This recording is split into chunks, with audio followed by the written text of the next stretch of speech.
like, I don't want to make a dime out of this book. Like, I have no intention of, and any author profit basically goes to a fund. And if, like you said, a teenage kid who's been gang involved in the last 2 years, not just reads the book, but they actually fill it out. And like my dad told me when I was a kid, you could write like, this is bull. Like, I don't like this exercise. It didn't work for me. That's cool. You still interacted. Yeah, you know? that's really so great. if you interact with that book, then like no questions asked. Even And if I you're got still the in a story gang, then from you. like $50. Like, You I'll gave- send you $50.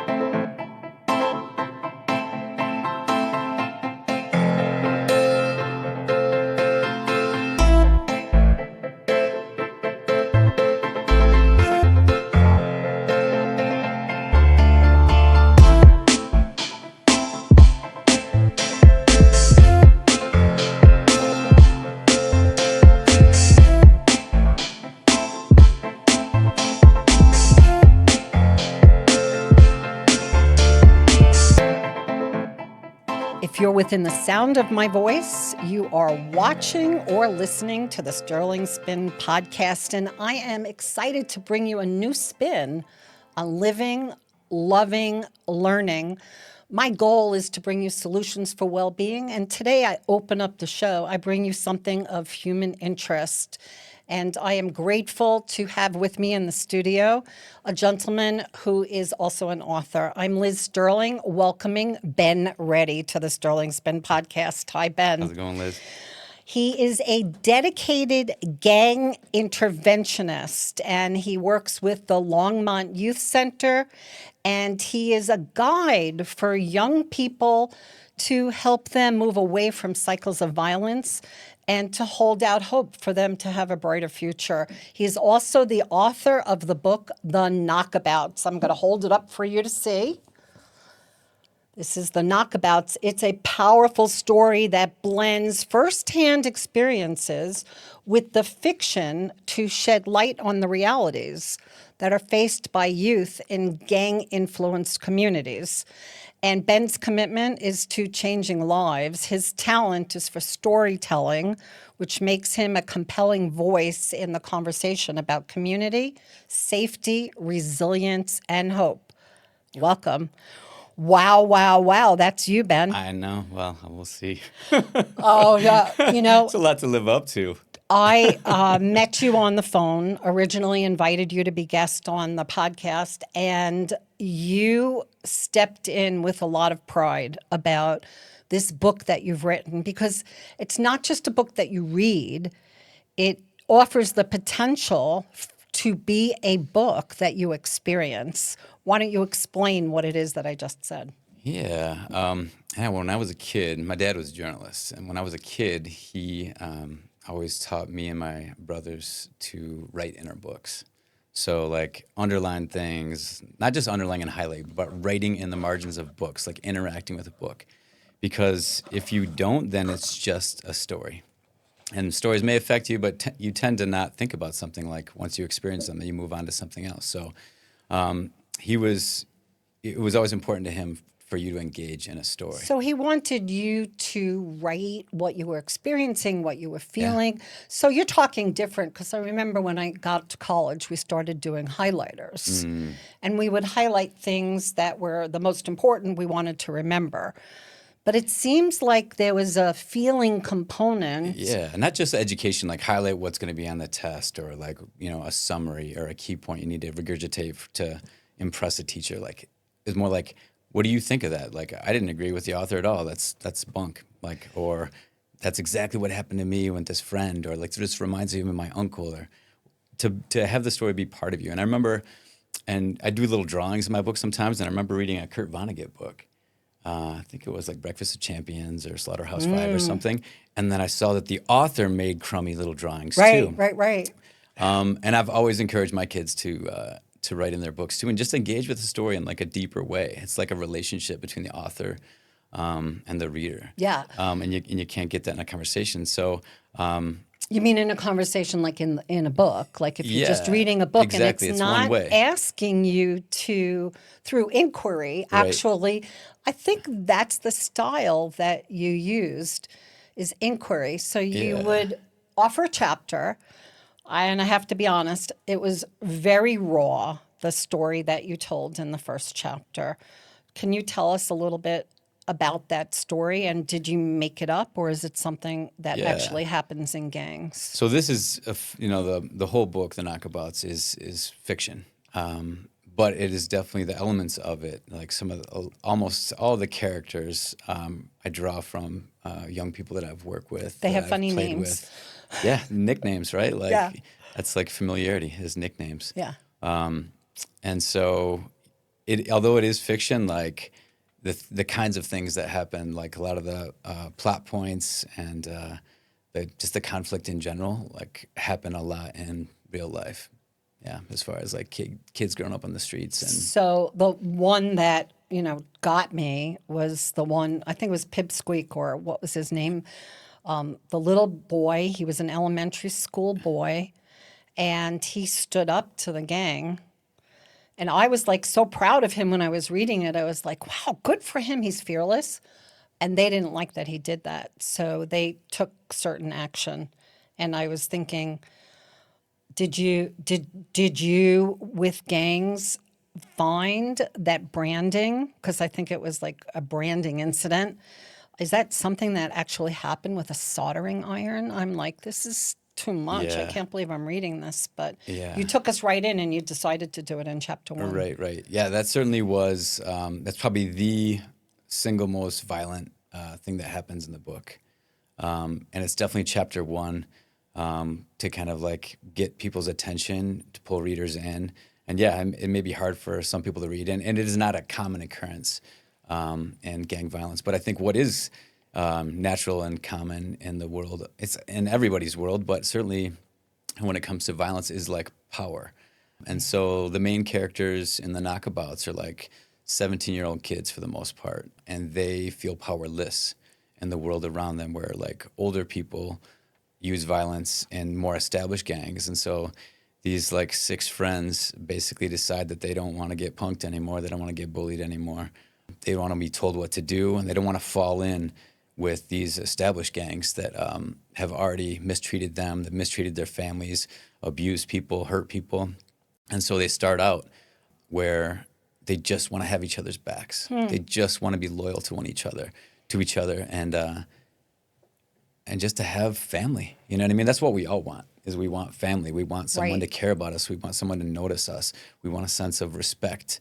We want to be masters of something, known for something. And so then, spoilers, but like very You can quickly. spoil us. Nah, I can't stand it when people spoil The books. Knockabouts, it's not a K, it's Yeah. Knock, Right. Abouts, which you said that to me, and I jumped online to get the book because you are offering something to the readers who may be influenced by gangs. Yeah.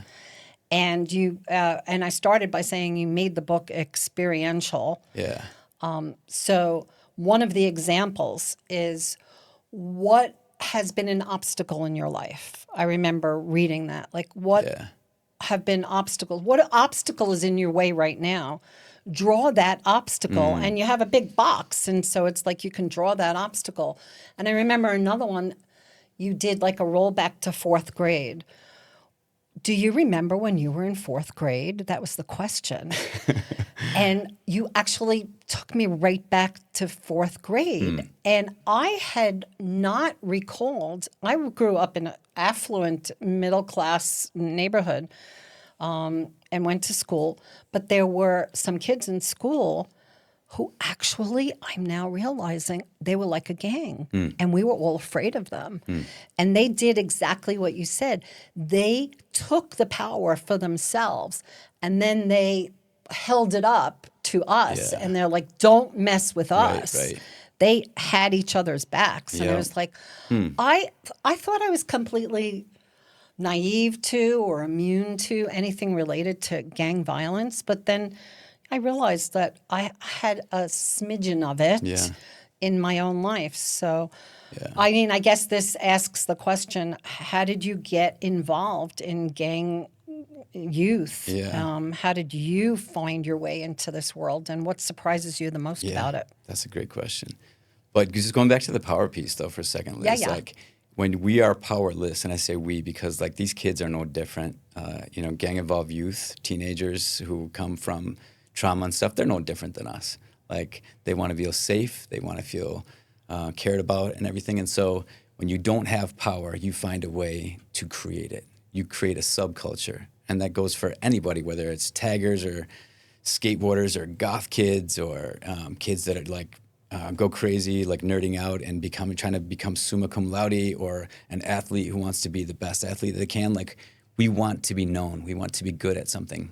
And if you take away like healthy opportunities for somebody to excel and yeah. to be seen, then you create your own way to do it. So yeah, And these you're saying kids there are are no like different. there are a multitude of different ways that people do it, and some, you know, when Yeah. you were going goth, now that I can't relate to that, and then you said skateboarding, I was like, I don't relate to that, but then you said summa cum laude, and I was like, oh yeah, I Yeah. felt pretty helpless when I was a teenager and going to college, and I was like, where can I have power, and that is over my performance. Yeah, exactly. So you So seize that thing. everybody Yeah. will do that. You're saying everybody, if they feel powerless, they will look to seek some way to have some sense of Yeah, power. yeah. So like historically in the United States and probably in the history of the planet, gangs, as defined by a group of people who's like are known, by a name, a color, a symbol, a number, whose primary activities are illegal. Right, that's the definition of a gang. But historically, like where gangs come from, in the United States, for example, are they're immigrants. And why is that? Is it because they brought it with them from their home countries? No. It's because they're outsiders. They are inherently outsiders. I just landed in a new place. Maybe it's a new language, maybe it's not. Maybe it's a new culture, maybe it feels familiar. It doesn't matter, but you are an outsider. And so when you don't have the same access to like education and housing, employment, belonging, then you create your own. You know what I mean? So I don't know. The kids that I work with and the kids that I portray in the book are so honest and so lovable. Despite Liz, like chapter 1, yes, they hurt somebody younger than them who was basically just a miniature version of them. So that the kid Right. that they branded, as you said, to kick off the book and to start this entire conflict through the Right. rest of the 33 chapters, that kid was representing his gang because he grew up in that. And these 17-year-olds thought that he crossed the line and disrespected them. Right. And right? And what is fear and respect go hand in hand in like gang culture, right?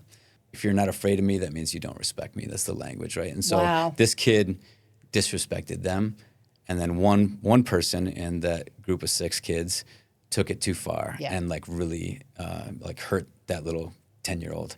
And the rest of the kids didn't have the wherewithal, the experience, the confidence to stop it. And then suddenly they're all thrust into this thing that was bigger than them. And then all the repercussions are basically what happens in the book. But again, I think hopefully, if anyone watching this takes the time to read it, that When they take the they take the time to read it, when they read that you'll find out that knockabouts. like these young people are no different than you or me, regardless of like where you grew up, how much money you had in your family, the level of your traumas. Like people are people. And, I'm reminded again of what you said, and that is everybody wants to feel like there's someone in this world or some ones in this world who have their back.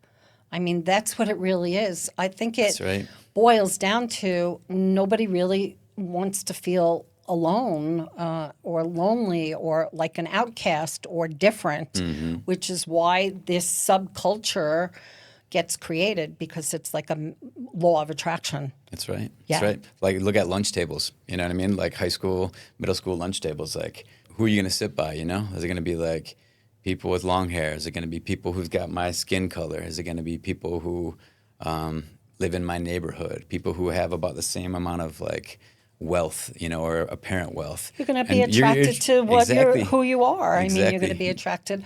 Although I did things a little bit differently. I was definitely grew up, and like I said, it was middle class. It was a little affluent, and I was what was called a Jap, which is a Jewish American princess.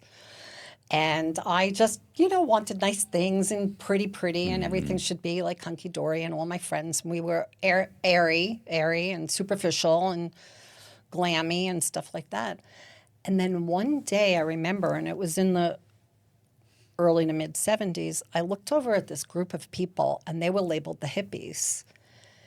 And I looked and I was like, wow, they really seem to like be flowing in a different way. And they've like got this thing happening with them and they let their hair down. Right.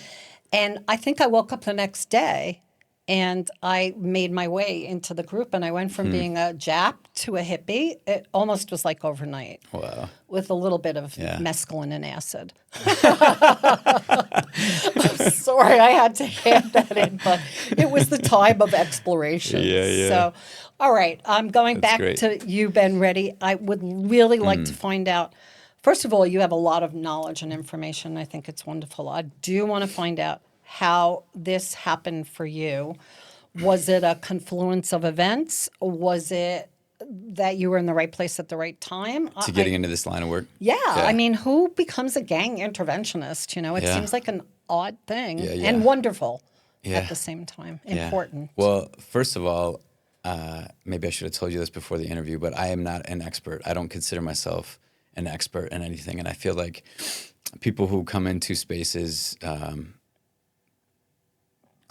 claiming to be, maybe they are experts, but like it leaves little room for like interaction and like So you're humble. back and forth. So yeah. It's humility Yeah. also. No, that's, believe me, I'm not an expert. Okay. But so I grew up in northern Michigan. I was not, I don't have a testimonial as far as like, yeah, I was in a gang and this is what happened, or I've been to prison and this is how I know. I'm going to speak from my experience. So anytime I'm around somebody who can give a testimonial about where they came from and how they made it through their, childhoods or early adulthoods to overcome trauma, like they are the expert because they're speaking about their life. I think. So you're more viewing it from the outside in I suppose. rather than having lived it. Yeah. Although to me, you have a big Buddhist influenced heart, yeah. which I really, really appreciate. Let me let everybody know that they're listening to the Sterling Spin, and I'm Liz Sterling. Take a quick break to thank you so much for being here. Please subscribe. It's like the number one most important thing you can do. You can see that little subscribe sign. If you hit that, you're subscribed. There's also a little bell. The bell will give you notification that we have a new show that's come out, and that's every Sunday we have a new show. So please subscribe and hit the bell for notification. Thanks so much to our sponsor, Peter Berv, helping you live in alignment through human design. Human design is a powerful tool. It blends ancient wisdom, modern science to give you a blueprint for how you're wired to live, wired to love, and how to thrive. Discover your blueprint, live your design at peterberv.com. Also, I want to invite you, if you have a story, I want you to contact me directly at my email, which is sterlingspin@gmail.com. Sponsors are important, most welcome, and we can see a fit for you to be a sponsor of the show. So please email me, get in touch. I want to talk to you. And that's sterlingspin@gmail.com. And thank you so much for being here. I'm with Ben Reddy. You guys should do this, by the way, because it's kind of fun. If you heard that. Do this, right? Do this, like call Liz, yeah. Yeah, call Liz it's kinda because fun. this is fun. You can pretend to be an expert like me. All right, boy, did we set that up well. Let me. I'm not trying to dodge your last question too, Liz. So I will tell you, like, real quick, like, right after college, I did the Peace Corps. So I did urban youth development. So I was, in definitely lower income communities, like trying to work with high risk youth, for a couple years as a kid fresh out of college. I probably took more than I gave as far as a volunteer, as far as how much I gained. But I started getting exposed. I was already, I learned Spanish as a teen, and then used it obviously. And I was in Costa Rica doing Peace Corps, and then from there, let's see, I've been an interpreter. I ran a teen homeless shelter. I was a journalist. For 8 years, I was gang interventionist at the Longmont Youth Center. Moved back to Michigan for a little bit. I think I told you that in the lobby. Yeah. And then I'm back at the youth center doing the same kind of work. Maybe my job title changed a little bit, but So I'm do still you gang like interventionist. So go like, out on the street? I mean, is that what happens? You go out on the streets? Do you get wind that there's a gang? Do you try and approach them? Have you gotten people who've been in gangs to not be in gangs anymore? yeah, I mean, I have all these questions like, yeah. what's it What's a like day to in the be life, huh? out there? Yeah, a day in the For life. sure. Yeah, Ben. So the Longmont Youth Center in general is a place for anyone in the community to come to who's in middle school or high school. So gang intervention and prevention is a big part of what we do, but it is not everything. Like a lot of the kids that come to the youth center simply come because they're looking for like counseling, or they're looking for like something fun to do. Like we go biking and we play sports and go to Illich's and Waterworld and Rockies games and just have fun, play pool, eat, take cooking classes. So like it is a free place. Well, taxpayer funded, but there's no additional charge. Like if you go to the Right. rec center, you pay a little something Like a else. kid, like we used to have a place Yeah, that we community could go center. to. It was a community Yep. center. It was overseen by adults, Yep. but it Kind of was like a a Boys and Girls hangout Club. place. It was a place that we Yeah. could go and hang out at night instead of being on the street. Exactly. We could go there and we could be, and there were groups, people naturally. Yeah. You Yeah. know, you were talking about how people naturally are attracted to each other and subcultures, and people want to feel connected with others. People, this is what happens. I mean, people tend to group up, like you said, what happens at the Yeah. lunch table. Right. So if you get exposed to the group from the other side of the tracks, quote unquote, then you're going to be influenced by that. So is that what you see? Like, could you see Yeah. like good kids who make their way, they make a right-hand turn and boom, they've been called into a group or an organization? Yeah. Or how I does guess this happen? Like, not necessarily like that. I was just to finish what I was saying earlier, though. Like the gang kids that come to the youth center, for the most part, kids that are already gang involved, will come as a court referral. okay. So like They've gotten in many of trouble. them, yeah, are on probation or diversion, or our municipal program here in Longmont. It's So called you don't have gang Rewind. kids just walking in the door because they Also. want to have a good time? Yeah, Or, also. But, okay. Also, But both. mostly But, court referred. yeah, but a lot of so the court referred gang kids will basically have as part a condition of their, probation, that they need to take like psychoeducational classes with us. And so we have a program called GRIP, where it's like, we focus on trying to get in a kid's head to try to let them see the dangers of what they're doing, and to get them to focus on the good in their life, and to try to build on the strengths and be more aware, and ideally try to avoid some of the decisions that'll lead them into like more violence or more struggle. And so it's not the case where like So you're drawing a picture for them that they get to see what they could be versus what also could happen, the best versus Yeah. the worst. Yeah, So for you sure. create some imagery.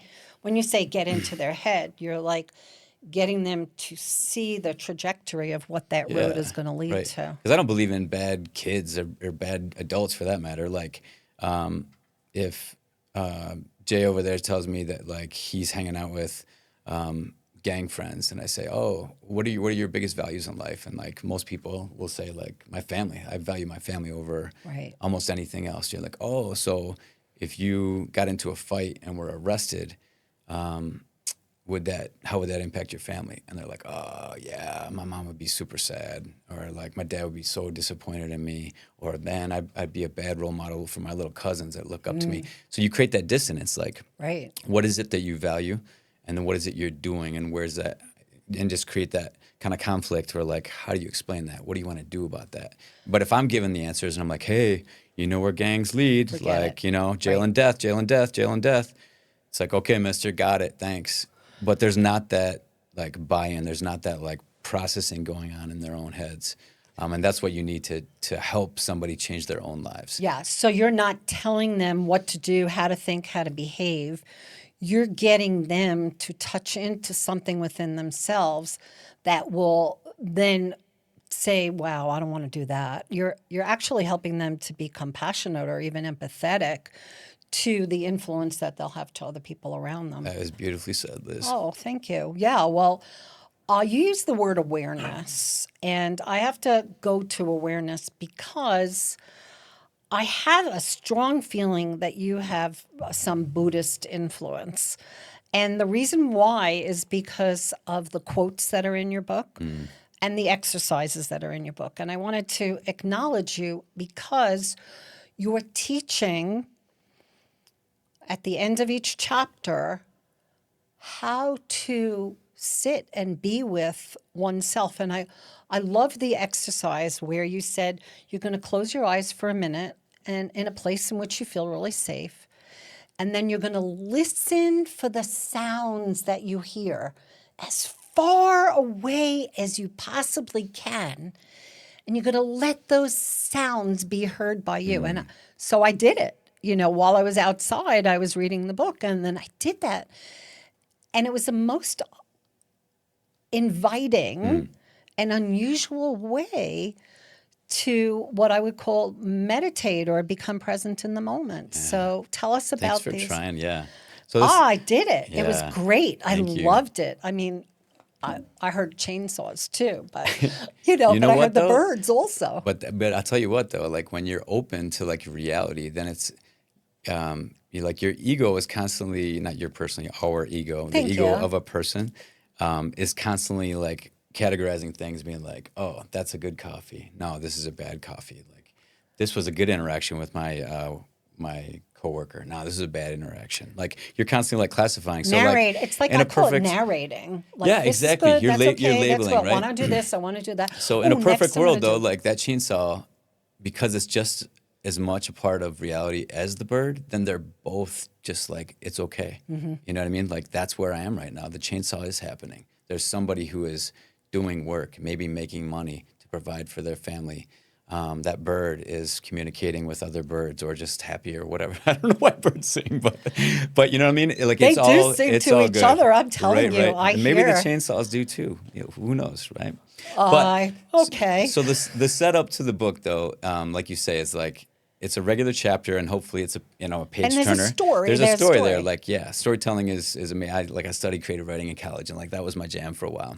Oh, good. But Will in you tell between, us a story as soon as you lay out the chapters? sure. Okay, About thank you. what? You have to I give me a love little. You have to stories. give me a prompt, but I will. I'll prompt you. all right. Okay. So in between every set of chapters, basically, there's question pages, right? And so, like you described already, Liz, they ask the reader to like do some introspection, like to reflect on our own lives, like what are who are their mentors, like what are the influences on their lives right now, like how do they process trauma. What's up with revenge and punishment? Like, wait, if I want to punish somebody who did me wrong, what am I getting out of that? How did they change? How do I change? For example, what brings me joy, and am I doing enough of that? Like, just themes like that. And it doesn't have to be a gang kid reading this book or a Right. high risk kid. Hopefully, anybody could read this book and enjoy it. I And definitely learn didn't try about to use. themselves from it. Learn about Hopefully, themselves. yeah. And also, you know, I got rolled back to fourth grade. Yeah. Just by that inquiry, that question, it put me back in the playground at fourth grade. I felt quite powerless amongst the group of people who were like the tough guys and the tough girls. And I felt I felt myself being intimidated. I was like, wow, I didn't have any memory of that. It wasn't in my conscious memory. Right. But I got transported back and I got to look through more mature eyes, which Yeah. was really nice.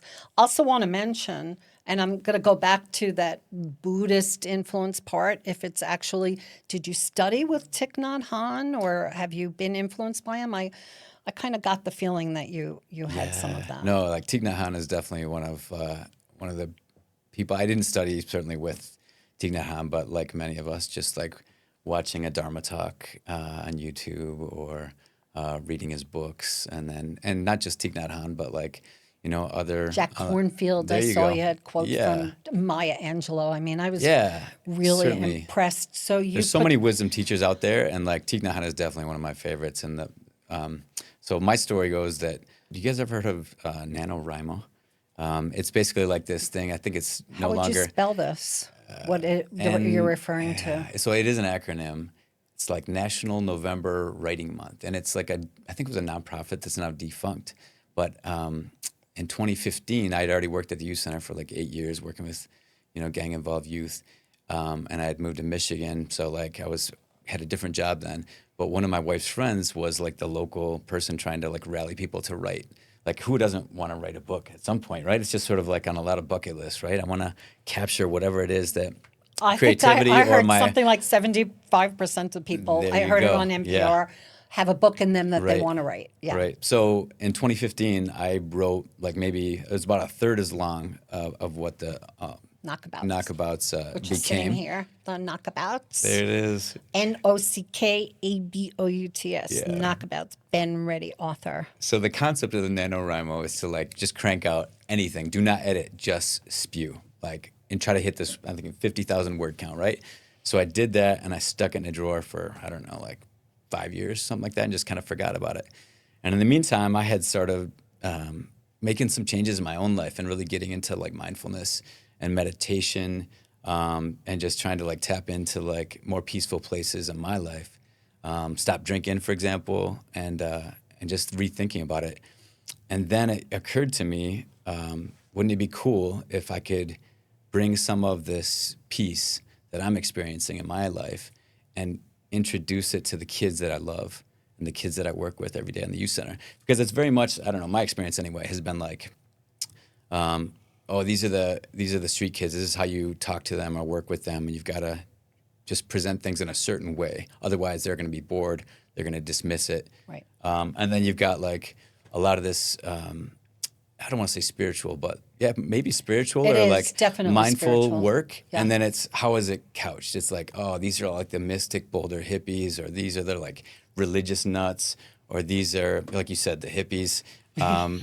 And so then, but why should you use language that makes all this wonderful stuff like not accessible or an immediate turnoff to this population? Right. And so I'm like, maybe because I love telling stories, maybe I can smush it all together. You smushed it all Smush together it all very, together. very nicely. Thank you. You So like really take a did. story and I didn't want the interactive pages, the question pages, and the mindfulness exercises to be like an addendum, or to be like, oh yeah, if you ever do a book club, here's this separate thing. Like I wanted to bake it into the story, Yeah. so it's a tool. So You baked it in. Yeah. So That's if a great. kid is reading, it's like it's right there, and yeah, you could just read the story and skip those pages. Plus, That's there's easy. an incentive, which I think is really great, because I remember you told me that if someone reads the book and if they're between a certain age, I think they have to be between a certain age, if they read the book and they do the exercises and then they submit that they have done that, they get $50. That's it. Like, I don't want to make a dime out of this book. Like, I have no intention of,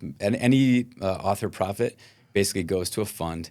And if, like you said, a teenage kid who's been gang involved in the last 2 years, not just reads the book, but they actually fill it out. And like my dad told me when I was a kid, you could write like, this is bull. Like, I don't like this exercise. It didn't work for me. That's cool. You still interacted. Yeah, that's really so great. So if you interact with That's- that book, then like no questions asked. Even And if I you're got still the in a story gang, then from like you. $50. Like, You I'll gave- send you $50. This like, is really great. if I have it, by the way. Like, I'm not like if Well, it's the book you is made know- in from the fund. If the fund goes to zero and kids are still asking for it, then One of the things that happened last night, I woke up at 4 o'clock in the morning and I was thinking about you, Ben, coming into the studio, the work that you do, the gift that you making available to others. So I'm going to make a donation for $100, and thank that's you, going to Liz. be for 2 gifts, 2 people. And I wanted to let you know that Wow, that's thank an you. idea that sort of floated into my head in the middle of the night. So I trust those things when they happen. Yeah, me too. So this way we keep that fund funded just a little bit more. Thank you so much. We are so close to having to wrap up, but Okay. I did want to ask you about one of the quotes that you wrote about was from Jack Cornfield, and it was reduced to something called impermanence. And that is like, we started in the beginning when we talked about hearing the bird, or just a few minutes ago, hearing the bird, hearing the chainsaw. They're both happening in this moment. And the Jack Cornfield quote basically said, like, tend to what you have in this moment and then be willing to let it go and change, Yeah. because nothing stays with as it is. Yeah. It's always changing right. and shifting. Yeah, So yeah. I wanted to just ask you about this idea of impermanence and non-attachment and how that's working for you. Yeah, thank you. I think if I remember correctly, it was like a sandcastle analogy. Yes, it was. So basically, like, we build stuff like, this is my relationship, this is my career, this is my house, these are my investments, these are my kids are going to be successful. And so we pour into that little sandcastle. We want it to be permanent, but eventually everything stops, everything passes away, right? Whether it's like your relationship stops or somebody literally dies in your relationship, it's not going to be forever. Right. Your house is going to rot and the boards are going to fall off. Like, everything stops. And so, I don't know, like, trying to think of ourselves as like renters in this life instead of owners. Like, we're here, like, enjoy it, like, enjoy the chainsaw. Right. And for a lot of kids, it's easy to say, like, I think when you're comfortable, and a lot of, young people who are like, yeah, mister, yeah, look at your life. Like, you've got a nice job and whatever, and you've got kids and you got a house. Like, what do you know about, like, taking care of yourself? Like, you have no idea what the struggle is. And the answer is, you are right. That's I do correct. not know. Right. I do not know what your life is like. And it's an honor for me to, like, have you share it with me. But I also know that, like, there's another analogy from, like, Eastern philosophy and religion is basically like, the poor man had no idea that the greatest treasure lay buried right beneath him. Love that. And that greatest treasure is just like awareness. And is the like, present moment. Yeah, like right now. Yeah, right now, exactly. Like, this water is delicious. Like, meeting you guys in this room, like, including you, Liz, of Thank course, you. is an honor. And, like, this interview, I could, like, kick the table and, like, fart and spill my water and be like, oh no, but who cares? Like, Yeah. right now, we're having a good time. Like, we're sharing ideas, getting to know each other, and it's all good. You know what I mean? You are great. I love how your mind works. I love the work that you're doing. I love the book Knockabouts. Thank you. I actually am going to not only make the gift for the scholarship, but also do more of the work because it really prompted me to remember. And if you take the word remember, it means remember the member of your being, the agency that you are, to reinvest in it, remember it, bring it together.